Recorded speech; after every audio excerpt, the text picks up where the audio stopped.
بسم اللہ الرحمن الرحیم۔ السلام علیکم ورحمۃ اللہ وبرکاتہ۔ ناظرین کرام، 12 ربیع الاول کے جلوس کے حوالے سے ہم نامور درسگاہ جامعہ نعیمیہ لاہور کے محتمم اور بریلوی مسلک کے نامور مذہبی اسکالر مولانا راغب حسین نعیمی صاحب کے الفاظ آپ کے سامنے پیش کریں گے، جو جلوس میں پھنس گئے تھے اور انہوں نے جو مناظر بیان کیے وہ ہم منوعاً آپ کے سامنے پیش کر رہے ہیں، اس میں کسی کمی بیشی کے بغیر۔ تو جناب راغب حسین نعیمی صاحب فرماتے ہیں، آج 12 ربیع الاول میں اسلام آباد سے واپسی پر اسلام پورہ میں میلاد کے جلوس میں پھنس گیا۔ جلوس کے آغاز میں بینڈ باجا تھا، پھر گھوڑوں کی بھگیاں اور پھر ٹرالیاں۔ ہماری گاڑی بیچ میں شامل ہوئی تو روکنے کی کوشش کی گئی کہ ہمارے جلوس کو خراب نہ کریں، پھر چاروں ناچار ہمیں برداشت کر لیا گیا۔ 15 منٹ کا سفر 2 گھنٹے میں مکمل ہوا۔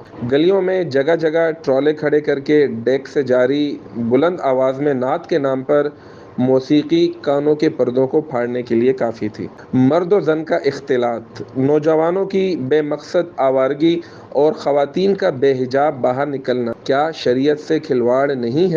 البتہ مفت کھانوں کے اسٹال پر کثیر تعداد میں مرد و زن اور بچوں کا رش دیکھ کر احساس ہوا کہ عامۃ الناس یعنی عام عوام، عام لوگ واقعی مہنگائی کے ہاتھوں اچھا کھانا کھانے سے محروم ہو چکے۔ بچوں کے ہاتھوں میں باجا، ڈھول کی تھاپ پر نوجوانوں کا رقص کرتے ہوئے سڑکوں کو بلاک کرنا، اور یہ سب کچھ شتر بے مہار کی طرح چلتا جا رہا ہے۔ کوئی نگران نہیں ہے اور نہ ہی کوئی قائد ہے علماء میں سے۔ یہ سب کچھ طوفان بدتمیزی جشن عید میلاد النبی کے نام پر ہو رہا ہے۔ کیا آپ علماء کرام اسے اون کرتے ہیں؟ کیا یہی طریقہ ہے اس دن کے منانے کا؟ کیا دین کی تعلیمات یہ ہیں؟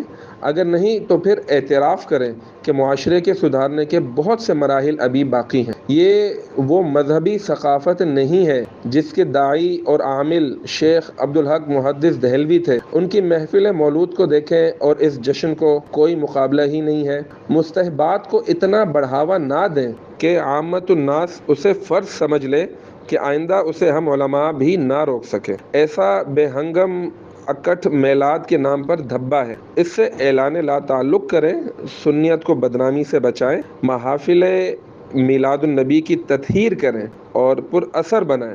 دین میں غلو مت کریں، جو فعل جس درجے کا ہے اسے اتنا ہی رکھیں۔ آپ کی توجہ کا خواہاں محمد راغب حسین۔ والسلام علیکم ورحمۃ اللہ وبرکاتہ۔